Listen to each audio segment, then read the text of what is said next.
காலையில அறக்க பறக்க ஓட வேண்டாம், பஸ்ஸோ ட்ரெயினோ பிடிச்சு அலைய வேண்டாம், டிராஃபிக்ல மாட்ட வேண்டாம், அன்னெசரியா நிறைய மேக்கப் போட வேணாம், டெய்லி என்ன ட்ரெஸ் போடணும்னு யோசிக்க வேண்டாம். நமக்கு நினைச்ச நேரத்தில் அட்லீஸ்ட் ஒரு 10 நிமிஷமாவது படுத்துக்க முடியும். இந்த மாதிரி நிறைய ப்ளஸ் பாயிண்ட்ஸ் ஒர்க் ஃப்ரம் ஹோம்ல இருக்குதான். ஆனா இந்த மாதிரி விஷயம்லாம் நமக்கு வரமா சாபமா இன்னைக்கு பார்த்துடலாமா? ஒர்க் ஃப்ரம் ஹோம் ஆப்ஷனில் அதுலேயும் பெண்களுக்கு சில ப்ளஸ் பாயிண்ட்ஸ் இருக்க தான் செய்யுது. முதல்ல ஃப்ளெக்சிபிலிட்டி. நம்மளால் நம்மளோட தேவைக்கேற்ப இங்கே அங்கே கொஞ்சம் டைமை ஸ்க்வீஸ் பண்ணுறதோ இல்லை இப்படி கொஞ்சம் நம்ம டைம் டேபிளில் சேஞ்ச் பண்ணுறதோ நம்மளால் பண்ண முடியும். ரெண்டாவது, மல்டி டாஸ்கிங் பண்ண முடியும். சின்ன சின்ன விஷயங்களில் இப்போ 3 மணிக்கு குழந்தைங்களை பிக்கப் பண்ணணும், அவங்களுக்கு ஃபுட்டு கொடுத்துட்டு மறுபடியும் நம்ம காலில் உட்காரலாம். இந்த மாதிரி சின்ன சின்ன டாஸ்க்கை நம்மளோட ஒர்க்கு கடையில் புகுத்த முடியும். இன்னைக்கு காலையில் எப்படி மேக்கப் போட்டுக்கணும், என்ன ட்ரெஸ்ஸு போடணும்னு யோசிக்க வேணாம். கம்ஃபர்டபுளாக நமக்கு சௌகரியமாக இருக்கிற ட்ரெஸ்ஸில் நம்ம இருக்கலாம். ஸோ இதெல்லாம் ஒரு ப்ளஸ் பாயிண்ட்னாலும் ஒரு ஸ்டேஜுக்கு மேலே இதுவே உங்களுக்கு நெகட்டிவ் பாயிண்ட்டாக மாறுறதுக்கு நிறைய சான்ஸ் இருக்குது. அதுவும் உங்களில் நிறைய பேர் கொஞ்சம் வருஷமாகவே ஒர்க் ஃப்ரம் ஹோம் பண்ணுறீங்கன்னா நான் இப்போ என்ன சொல்கிறேன் அப்படின்னு உங்களுக்கு புரியும். சில விஷயங்கள் வெளியில் டிஸ்கஸும் பண்ண முடியல, ஆனால் நம்மளோட டே டு டே லைஃப்பில் நம்ம அதை அனுபவிச்சுட்டு தான் இருக்கோம். அப்படின்னா ஒர்க் ஃப்ரம் ஹோம் ஆப்ஷனில் நம்ம எதெல்லாம் ப்ளஸ் பாயிண்ட்னு நினச்சோமோ அதுவே நமக்கு நெகட்டிவ் பாயிண்ட்டாக மாறுறதுக்கான தருணம் தான் இப்போ நிறைய இருக்குது. முதல்ல நம்ம ஒர்க் ஃப்ரம் ஹோம் பண்ணுறதுனால நம்ம ஈஸியாக எல்லாருக்கும் அவைலபிளாக இருக்கிறதுனால நம்மளோட ரெஸ்பெக்ட் கொஞ்சம் குறைஞ்சிருச்சு அப்படின்னு என்னோட கிளைண்ட்ஸில் நிறைய பேர் சொல்லியிருக்காங்க. நிறைய விஷயங்களை நம்மளை ரொம்ப கிராண்டடாக எடுத்துக்கிறாங்க அப்படின்னு ஃபீல் பண்ணுறாங்க. அதே மாதிரி நம்மளோட அஃபிஷியல் விஷயத்தில் பர்சனலாக அவங்க நம்ம ஃபேமிலியில் இருக்கிற யாரோ ஒரு நபரோ 2 பேரோ தலையிட்டு நீ இது இப்படி பேசியிருக்கலாம், நீ இது இப்படி பண்ணியிருக்கலாம், நீ இப்படி இருக்கிறதுனால தான் இது எதுவுமே சரியாக நடக்கலை அப்படின்னு நம்மளோட அஃபிஷியல் கல்ச்சரோ இல்லைனா ஒர்க் ப்ராக்டிஸோ தெரியாதவங்க வந்து மூக்கு நுழைக்கும் போது நம்மளால் அவங்க வெளியில் போகணும்னு சொல்ல முடியல, இருங்கன்னு சொல்ல முடியல. இப்படி ஒரு தவிப்பான நிலைமை இன்னைக்கு நிறைய பெண்களுக்கு இருக்க தான் செய்யுது. அது மட்டும் இல்லை, நம்ம நினைக்கிறோம் நம்ம வந்து ட்ரெஸ் பண்ணிக்க வேண்டாம், மேக்கப் போட்டுக்க வேண்டாம், வெளியில் எங்கேயும் போக வேண்டாம், நம்ம நைட் ட்ரெஸ்லேயே ஃப்ரீயாக கம்ஃபர்டபுளாக இருக்கலாம் அப்படின்னு. ஆனால் அதில் ஒரு சைக்கலாஜிக்கல் இஷ்யூ இருக்குங்க. நம்ம நல்லா ட்ரெஸ் பண்ணி நீட்டாக நம்ம ஒரு ப்ரெசன்டபுளாக நம்ம போகிறோமோ அந்த டைமில் கண்டிப்பாக நம்மளோட கான்ஃபிடென்ஸ் லெவல் பூஸ்ட் ஆகுதுங்கிறது மறுக்க முடியாத உண்மை.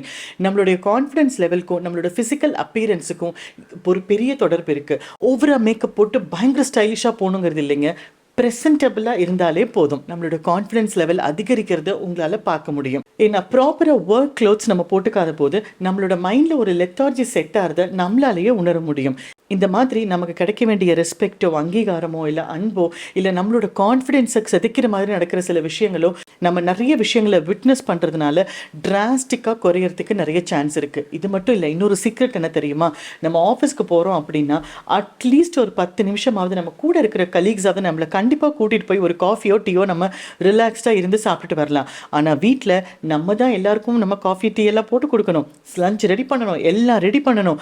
அதுக்கு மேலே நமக்கு வேணும்னாலும் நம்ம தான் பண்ணிக்கணுங்கிற சிச்சுவேஷனில் தான் நிறைய பேர் இன்னைக்கு இருக்காங்கிறது உண்மைதான். அதனாலேயே செல்ஃப் கேர் ரொம்ப குறைஞ்சு போயிட்டதையும் நம்ம இப்போ பார்க்குறோம். அதனால தான் இப்போ இருக்கிற பெண்கள் ஒர்க் ஃப்ரம் ஹோம் பண்ணுறவங்க எஸ்பெஷலி ரொம்ப சலிப்பு, ஒரு ஃப்ரஸ்ட்ரேஷன், எதுலேயுமே வந்து ஒரு ஆர்வம் இல்லாமல் ரொம்ப வெறுமையாக இருக்கிறத நம்ம இப்போ பார்க்குறோம்.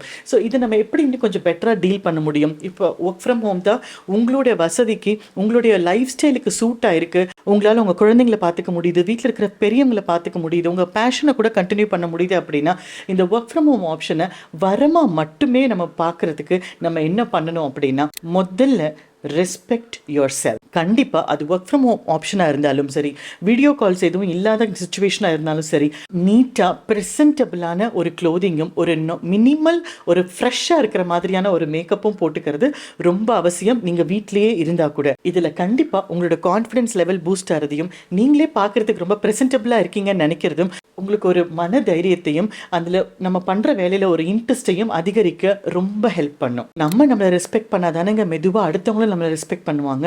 நம்மளே நம்மளை ரெஸ்பெக்ட் பண்ணாமல் இருந்தால் எப்படிங்க நம்மளோட வேல்யூ அடுத்தவங்களுக்கு புரியும்? யோசிச்சு பாருங்க. So respect your self. ரெண்டாவது, ட்ராயிங் பவுண்ட்ரிஸ். இப்போ பவுண்ட்ரி ட்ரா பண்ணோம் அப்படின்னு எல்லாரும் சொல்ல ஆரம்பிச்சிட்டாங்க. ஆக்சுவலாக பவுண்ட்ரியை ட்ரா பண்ணுறதுனா என்ன அர்த்தம் அப்படின்னா, யாரையும் நம்ம முகத்தில் அடித்த மாதிரி நோ இது என்னால் பண்ண முடியாது, அதெல்லாம் முடியாது, என்னோட இது இப்படி தான் அப்படின்னு எடுத்தறிஞ்சு பேசுறது பவுண்டரி போடுறது இல்லைங்க.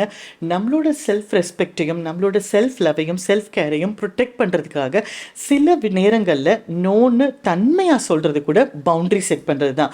இல்லை நான் வந்து கொஞ்சம் வேலையில் இருக்கேன், என்னால் இப்போ இது பண்ண முடியாது அப்படின்னு கர்டியஸ் லாங்குவேஜில் நோ சொல்கிறதுக்காக நீங்கள் எப்போவுமே தயங்காதீங்க. மேபி உடனே அவங்க அதை புரிஞ்சுக்க மாட்டாங்க. ஆனால் நாள் ஆக ஆக இல்லை நீங்களும் பிஸியாக இருக்கீங்க, நீங்கள் ஆக்குபைடாக இருக்கீங்க, நீங்கள் வேலையில் இருக்கீங்கிறத அவங்களும் புரிஞ்சுப்பாங்க. அதே மாதிரி தான் மென்டல் ஸ்பேஸில் நீங்கள் யாரை அலோவ் பண்ணணும், யாரோட கிரிட்டிசிசமை நீங்கள் ஏற்றுக்கணும், யாரோட கிரிட்டிசிசமை நீங்கள் இக்னோர் பண்ணணும் அப்படிங்கிறதையும் லேர்ன் பண்ணுறதும் விடாமல் ப்ராக்டிஸ் பண்ணுறதும் ட்ராயிங் த பவுண்டரிஸில் தான் வரும். அதனால் தன்மையோட ஒரு நோ சொல்கிறதுக்கோ இல்லை எனக்கு கொஞ்சம் வேலை இருக்குன்னு சொல்கிறதுக்கோ என்னால் இது இப்போ பண்ண முடியாது நான் வேணா அப்புறமா பண்ணுறேன்னு சொல்கிறதோ தவறே இல்லை அப்படிங்கிறத புரிஞ்சுக்கோங்க.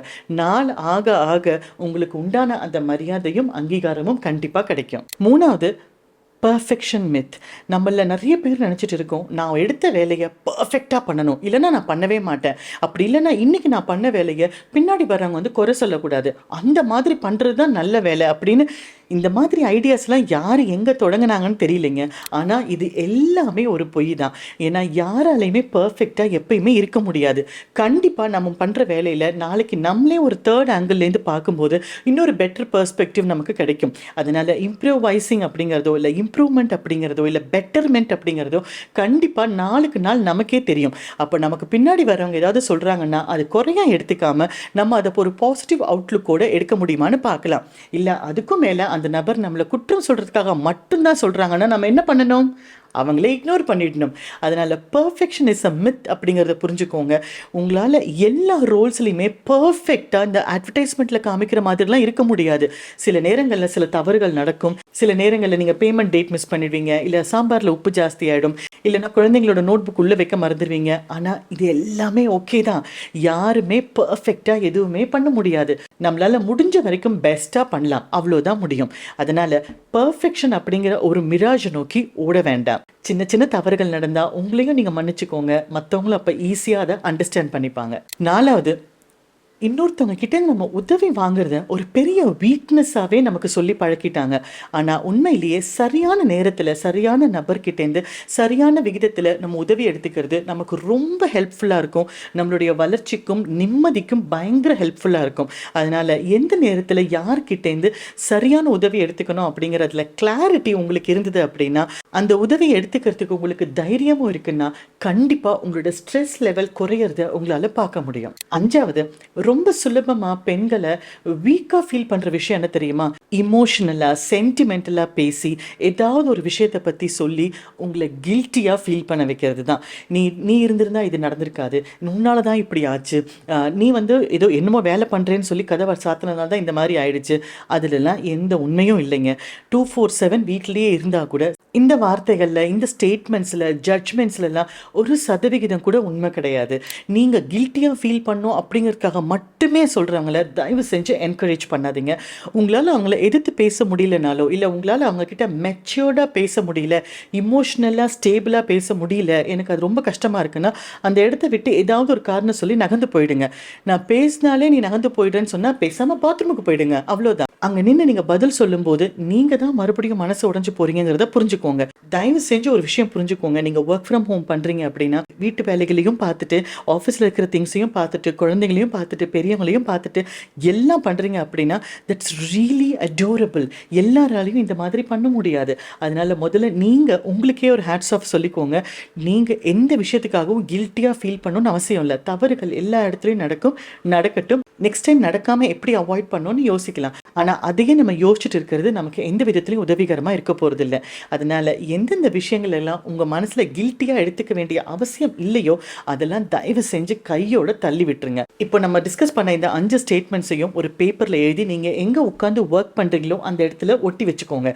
டெய்லி ஒரு 2 தடவையாவது அதை பார்த்து நீங்களே உங்களுக்கு சொல்லிக்கோங்க. I love myself, I respect myself, drawing boundaries is good, perfection is a myth, taking help is not weakness, do not feel guilty. இந்த 5 ஸ்டேட்மெண்ட்டும் எழுதி ஒட்டி வச்சுக்கோங்க. கண்டிப்பாக உங்களோட ஒர்க் லைஃப்லையும் பர்சனல் லைஃப்லையும் உங்களோட பெட்டர் வெர்ஷனை நீங்கள் டெய்லி கொண்டு வரீங்கன்னு உங்களால் பார்க்க முடியும். இது சொன்ன மாதிரி உடனே நடக்கிறதுக்கு வாய்ப்பில்லை. இதுக்கு தேவையான 2 விஷயங்கள் பேஷன்ஸ் அண்ட் கன்சிஸ்டன்சி. இதெல்லாம் நீங்கள் உங்கள் மனசில் புரிஞ்சுக்கிட்டு பொறுமையாக பேஷண்ட்டாக ப்ராக்டிஸ் பண்ணும்போது கன்சிஸ்டன்சியோடு இருக்கும்போது கண்டிப்பாக கொஞ்ச நாள்னு நான் சொல்கிறது 90 நாட்கள், ஒரு 3 to 4 monthஸில் கண்டிப்பாக அவங்க உங்கள் டைமை ரெஸ்பெக்ட் பண்ணுவாங்க, உங்களை ரெஸ்பெக்ட் பண்ணுவாங்க. அப்போது ஒர்க் ஃப்ரம் ஹோம்க்கு உங்களால் ஒரு பவுண்ட்ரி லைனை ட்ரா பண்ண முடியும். இந்த நேரத்துலேருந்து இந்த நேரம் நான் அஃபிஷியலாக தான் இருப்பேன், அதுக்கப்புறம் தான் நான் பர்சனல் வாழ்க்கைக்குள்ளே வருவேன் அப்படின்னு உங்களால் தெளிவாக ஒரு கண்ணுக்கு தெரியாத ஒரு மெல்லிய லைனை ட்ரா பண்ண முடியும். மற்றவங்களுக்கும் அது புரிய வைக்க முடியும். யோசிச்சு பாருங்கள், ப்ராக்டிஸ் பண்ணுங்கள். All the best.